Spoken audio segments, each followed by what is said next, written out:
नमस्कार। हमारी थाली में जो खाना है, कभी सोचा है वो आता कहाँ से है? मतलब हम तक पहुँचने से पहले उसका सफ़र कितना लंबा और कितना दिलचस्प होता है। चलिए आज हम इसी कहानी में उतरते हैं। एक ऐसी कहानी जो अक्सर हमारी नज़रों से छिपी रहती है, पर है बहुत ज़रूरी। अक्सर हम खेतों में ट्रैक्टर चलते हुए देखते हैं। लगता है कितना आम सा नज़ारा है ना? पर असल में ये एक बहुत बड़े, बहुत सोचे समझे सफ़र की सिर्फ पहली झलक है। तो यहाँ सच में हो क्या रहा है? चलिए ज़रा करीब से देखते हैं। ठीक है, तो इस पूरे सफ़र का एक रोड मैप देख लेते हैं। हम 5 खास पड़ावों से गुजरेंगे। सबसे पहले मौसम को समझना, फिर ज़मीन यानी नींव तैयार करना, उसके बाद बीजों को लगाना और उन्हें पोषण देना, फिर आता है पानी और खरपतवार पर कंट्रोल, और आखिर में कटाई से लेकर भंडारण तक का सफ़र। तो चलिए शुरू करते हैं पहले पड़ाव से। देखिए, खेती में सबसे पहला और सबसे बड़ा सवाल यही होता है कि भाई क्या उगाएं और कब उगाएं। और इन दोनों सवालों का जवाब सिर्फ एक चीज देती है, और वो है मौसम। अब आगे बढ़ने से पहले एक बहुत बेसिक सी बात, ये फसल या क्रॉप होता क्या है? बहुत आसान है। जब एक ही तरह के पौधे एक बहुत बड़े एरिया में उगाए जाते हैं, बस उसी को फसल कहते हैं। जैसे गेहूं के खेत या धान के लहलहाते खेत। अच्छा, भारत में ना खेती का पूरा कैलेंडर 2 मेन मौसमों के इर्द गिर्द घूमता है। एक होती हैं खरीफ फसलें। ये वो हैं जो बारिश के मौसम में, मतलब करीब करीब जून से सितंबर के बीच लगती हैं, जैसे चावल, सोयाबीन, कपास। और फिर आती हैं रबी फसलें। ये हैं सर्दियों की फसलें, जैसे गेहूं, मटर और सरसों। तो ठीक है, मौसम के हिसाब से फसल तो चुन ली। अब क्या? अब आता है जमीन पर काम करने का वक्त, यानी नींव की तैयारी। और ये इतना जरूरी कदम है कि मान लीजिए पूरी फसल का भविष्य इसी पर टिका है। हाँ, तो सबसे पहला काम है मिट्टी को तैयार करना। इसको ऐसे समझिए, जैसे हम सोने के लिए एक आरामदायक बिस्तर चाहते हैं ना, तकिए को फुलाते हैं, नरम करते हैं, ठीक वैसे ही बीजों के लिए मिट्टी को नरम और भुरभुरा बनाया जाता है, ताकि उनकी नन्ही जड़ें आसानी से फैल सके। पहले के जमाने में सोचिए, ये काम कितना मुश्किल रहा होगा। किसान एक साधारण से लोहे के हल से घंटों लगे रहते थे। इसमें वक्त भी बहुत लगता था और मेहनत तो पूछिए ही मत।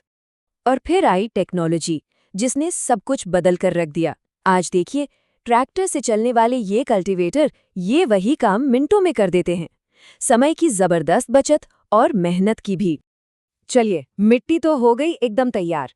अब आता है अगला और बहुत ही नाजुक पड़ाव, बीजों को बोना और उन्हें उनका पहला पोषण देना। यहीं से तो असली कहानी शुरू होती है।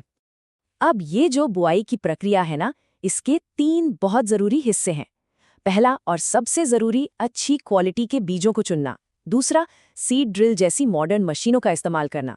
और तीसरा, ये पक्का करना कि हर बीज को सही गहराई और सही दूरी पर जगह मिले।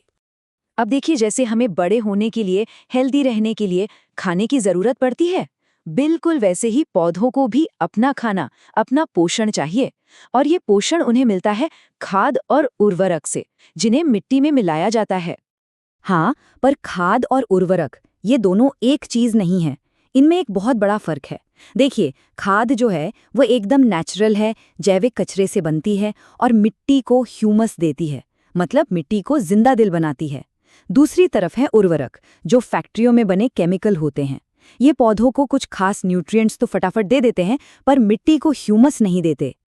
तो बीज बो दिए, पोषण भी दे दिया, अब फसल धीरे धीरे बड़ी हो रही है। और यहीं से शुरू होती हैं उसकी असली चुनौतियां।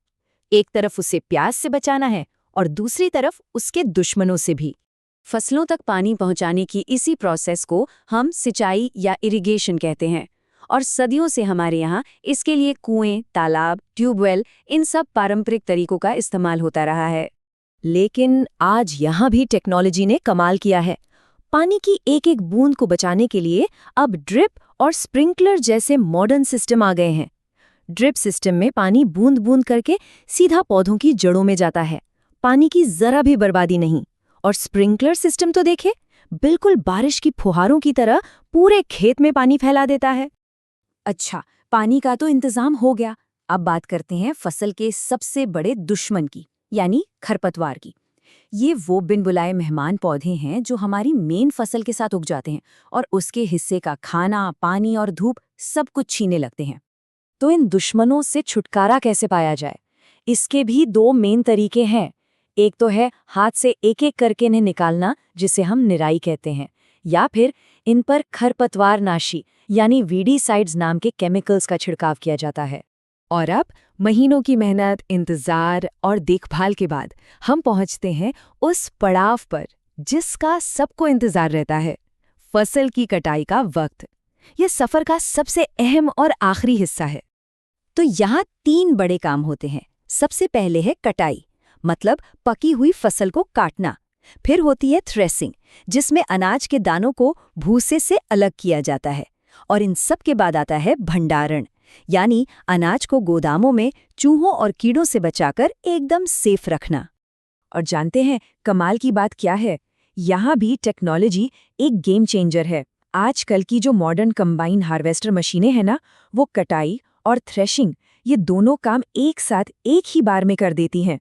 सोचिए किसान का कितना कीमती वक्त और मेहनत बचती है। लेकिन हाँ, हमारे खाने की कहानी सिर्फ खेतों और पौधों पर ही खत्म नहीं होती। इसका एक और बहुत जरूरी हिस्सा है पशुपालन, क्योंकि दूध, दही, अंडे, मांस ये सब चीजें भी तो हमें जानवरों को पालने से ही मिलती हैं। तो अगली बार जब खाने की थाली सामने आए तो एक पल के लिए जरूर सोचिएगा उस दाने के पीछे छिपे इस लंबे अविश्वसनीय सफर के बारे में। इस पूरी कहानी का कौन सा हिस्सा है जिसके बारे में अब एक अलग नजरिए से सोचा जाएगा?